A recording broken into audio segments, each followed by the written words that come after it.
Halo semuanya, hari ini kita akan membahas bagaimana kita bisa menjadi duta kerajaan Allah yang efektif di sosial media. Tapi sebelumnya kita akan nonton video sama-sama. Dalam video ini ada adegan orang melempar bola, passing bola basket. Nah, yuk kita sama-sama hitung berapa kali bola basket tersebut dipassing. Yuk, kita saksikan sama-sama ya.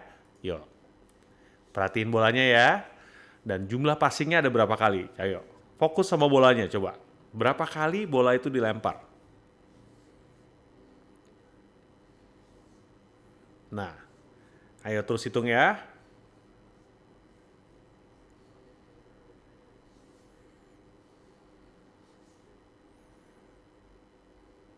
Oke, nah berapa jawaban saudara? Nah, kalau saudara menjawab 15, saudara benar. Karena bola tersebut dipassing sebanyak 15 kali. Nah, tapi pertanyaannya begini, apakah saudara melihat gorila yang lewat pada saat bola tersebut dipassing? Yuk kita sama-sama tonton ulang.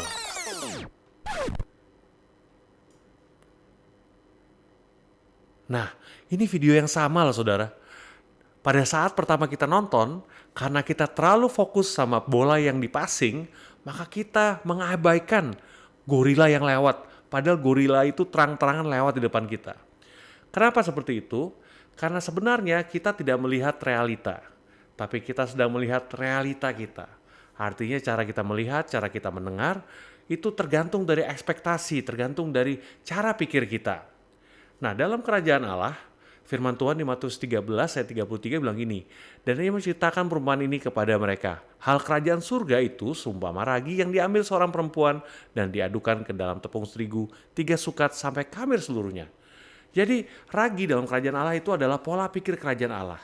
Jadi seperti bagaimana tadi kita bisa sampai tidak bisa melihat gorila tersebut lewat oleh karena kita mengekspek menghitung bola yang dipassing, pola pikir itu sangat penting karena cara kita melihat, cara kita mendengar, cara kita memutuskan apapun yang kita perbuat atau katakan itu berdasar pada pola pikir. Tentunya dalam kerajaan Allah kita harus mempunyai pola pikir kerajaan Allah. Nah, bagaimana kita bisa membawa pola kerajaan Allah itu menjadi berdampak di dunia sekitar kita? Seperti Yusuf di tanah Mesir.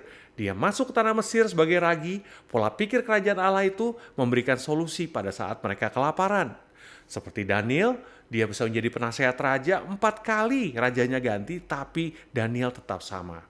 Kenapa seperti itu? Oleh karena ragi itu menambah nilai. Ketika ragi atau pola pikir kerajaan Allah itu masuk ke dalam sistem dunia, itu akan menambahkan nilai daripada sistem dunia di mana ragi itu berdampak. Nah, bagaimana kita bisa berdampak? Salah satu caranya adalah melalui art dan entertainment. Kenapa art dan entertainment itu sangat penting? Saya kasih contoh ekstrimnya gini. Kalau saudara tahu Nazi itu adalah sebuah masa kelam yang dialami oleh bangsa Jerman.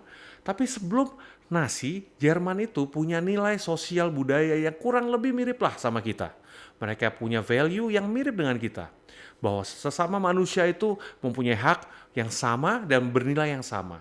Tapi apa yang bisa mengubah dari bangsa yang punya value seperti itu menjadi nasi yang begitu kejam dan bahkan mereka membunuh 6 juta orang Yahudi? Salah satu cara yang paling efektif adalah melalui art dan entertainment. Mereka memiliki Joseph Goebbels sebagai menteri propaganda dan mereka memproduksi ada 1.200 film yang digunakan oleh bangsa Jerman waktu itu, rezim Nazi, untuk mencuci otak atau mengubah pola pikir sebuah bangsa sehingga akhirnya mereka bisa menganggap orang Yahudi itu bahkan lebih rendah daripada binatang. Nah, di Amerika juga kita bisa lihat bahwa di Amerika itu dimulai dengan founding fathers yang begitu luar biasa. Mereka orang-orang yang takut akan Tuhan. Tapi apa yang terjadi ketika dunia art dan entertainment itu mulai mengubah cara mereka memandang, mengubah pola pikir mereka dengan menghasilkan karya-karya seni, menghasilkan film-film, menghasilkan karya sastra yang mendukung ideologi gender, yang mendukung woke ideologi. Maka pelan-pelan bangsa Amerika pun mulai berubah, moral kompas mereka mulai berubah. Nah, tentunya nggak semua kita dipanggil untuk bisa bikin film, bisa ngarang buku, tapi setiap kita punya handphone di tangan kita. Setiap kita pasti menggunakan sosial media setiap hari. Rata-rata penggunaan internet Indonesia tuh 6 jam 3 menit per hari, dan rata-rata 3 jam 8 menit per hari itu digunakan untuk sosial media. Sedangkan pengguna sosial media di Indonesia ada 143 juta. Jadi saudara dan saya mungkin nggak ngarang buku, mungkin nggak bikin film, tapi setiap saudara bisa menggunakan jempol saudara untuk bisa berdampak di sosial media. Jadi sosial media itu secara tidak langsung sedang memuridkan orang-orang di Indonesia. Nah, kita harus ambil bagian, kita ambil bagiannya seperti apa? Sederhana, bagikan kebenaran firman. Mungkin saudara nggak bisa bagikan kebenaran firman, cerita saudara yang mengandung nilai-nilai kerajaan Allah. Mungkin saudara bingung juga, kalau saudara nggak bisa lakukan itu, kalau saudara dengar khotbah yang bagus, kalau saudara mendengar message atau value yang bagus, sharekan itu. Maka ketika saudara lakukan itu, saudara sedang memberi dampak, menjadi ragi di dunia sosial media. Saudara, Petrus pernah berkata di Kisah Rasul 3 ayat 6, dia berkata, emas dan perak tidak ada padaku, tapi apa yang kupunya, kuberikan padamu. Demi nama Yesus Kristus orang Nazaret itu, berjalanlah. Saudara, kita di dalam dunia sosial media bisa membagikan apa yang jadi punya kita. Apa yang ada di dalam kita, nilai-nilai kerajaan Allah, kebenaran firman Allah yang ada di dalam kita, kita bisa bagikan. Dan ketika orang mendengarnya, maka orang yang keluarganya lumpuh bisa dipulihkan Tuhan. Orang yang bisnisnya lumpuh bisa dipulihkan Tuhan. Oleh karena kebenaran kerajaan Allah itu, nilai-nilai kerajaan Allah itu bisa membuat apa yang tadinya lumpuh menjadi normal kembali. Karena di dalam Tuhan kita dipanggil menjadi ragi dan berdampak dimanapun Tuhan tempatkan kita. Tuhan Yesus memberkati.